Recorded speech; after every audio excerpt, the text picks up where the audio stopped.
سر، آپ کے ناقدین کہہ رہے ہیں کہ حکومت کی تجوری میں اور کون کون سی قانون سازی ہے، کیونکہ ایسا تو کچھ رہ نہیں گیا جس پر قانون بنایا نہ ہو، اور جب بھی لگ رہا ہے کہ کوئی مشکل آئے گی تو حکومت فوراً اس مشکل کا حل قانون سازی میں نکال لے گی۔ Thank you very much. دیکھیں،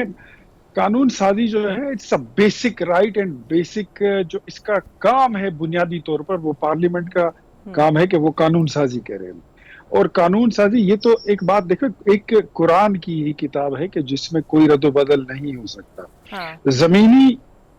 قوانین جتنے بھی بنتے ہیں اس میں وقتاً فوقتاً ترامیم ہوتی ہیں، یہ آئین بنتے ہی اسی لیے ہیں کہ اس میں وقتاً فوقتاً ترامیم ہوتی رہیں گی، جیسے جیسے حالات بدلتے ہیں، جیسے جیسے معاملات بدلتے ہیں، جیسے جیسے مشکلات آتی ہیں، جس طرح مطلب ایک نیا جرم اگر سامنے آئے جس کا پہلے آپ کے معاشرے میں کہیں ذکر بھی نہ ہو، تصور بھی نہ ہو، کوئی کانسیپٹ نہ ہو، تو اس کے لیے پھر آپ کو نئی قانون سازی کرنی پڑتی ہے۔ آپ نے دیکھا ہوگا کہ ماضی میں کچھ ایسے جرائم ہوا کرتے تھے کہ جس میں لوگوں کو پکڑ کے، جرم بہت بڑا ہوا کرتا تھا، اور ان کو پکڑ کے بغیر لائسنس کے بندوق رکھنا، اگر آپ اس میں کسی کو آپ کا قانون پکڑتا تھا تو اس کو 50 روپے جرمانہ کر کے وہ چھوڑ دیتے۔ یہ کتنا بڑا کرائم ہے، اس میں ترمیم کرنا پڑی۔ تو اسی طرح ٹائم ٹو ٹائم یہ جو جتنی لیجسلیشن ہے یہ آپ کو ریویو کرنی پڑتی ہے، آپ کو دیکھنی پڑتی ہے، اور آپ کو وقت کے ساتھ فیصلے کرنے پڑتے۔ تو ہماری تجوری میں ایز سچ کچھ پری پلان نہیں ہے، بٹ جو چیزیں جی، ضروری ہیں، اسپیشلی جو آپ نے دیکھا کہ ہماری عدلیہ اور ہمارا جو عدالتی نظام ہے اس میں کتنے سکم ملے، کتنے سکم پائے گئے جب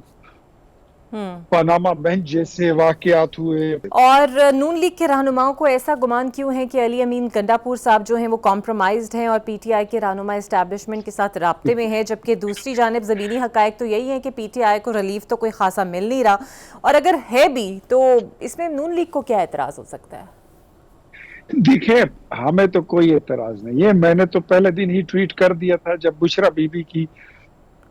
رہائی ہو گئی تھی، تو میں نے کہا کہ مرشد دعائیں دے علی امین گنڈا پور کو، اچھا۔ اور جتنے وہ کمپرومائز ہیں بس وہ اتنے ہیں، اور ڈیل اگر نہیں ہو پائی تو میرے خیال میں وہ الگ بات ہے، لیکن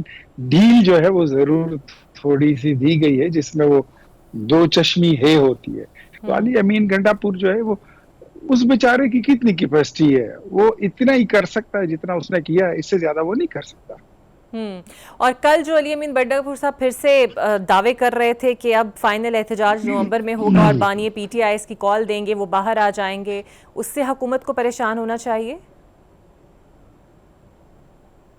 دیکھیے، علی امین گنڈا پور صاحب نے پہلے بھی کہا تھا کہ ہم آ رہے ہیں، ہم نے کہا آ جائیں۔ اس نے پھر اس کے بعد کہا تھا کہ یہ دعوے کرتے تھے کہ 8 ستمبر کے جلسے میں عمران خان جو ہے وہ سٹیج پر بیٹھے ہوں گے، ہم نے کہا نہیں ہوں گے۔ وہ بھی دن گزر گیا۔ پھر اس کے بعد جب یہ 8 ستمبر کا جلسہ ہوا تو وہاں پہ یہ بڑک بازی بھی ہم نے دیکھی کہ 15 دن کا الٹیمیٹم دیتے ہیں، اور اگر 15 دن میں ہمارے لیڈر کو نہیں چھوڑا تو اس کے بعد پھر ہم لشکر لے کر آئیں گے، یہ سلطان محمود غزنوی بن کے آئیں گے، یہ محمد بن قاسم بن کر آئیں گے۔ ہم نے وہ بھی دیکھا، وہ صرف سلطان راہی تھا، اس نے اپنی بڑک بازی کی دیاڑی لی ہے،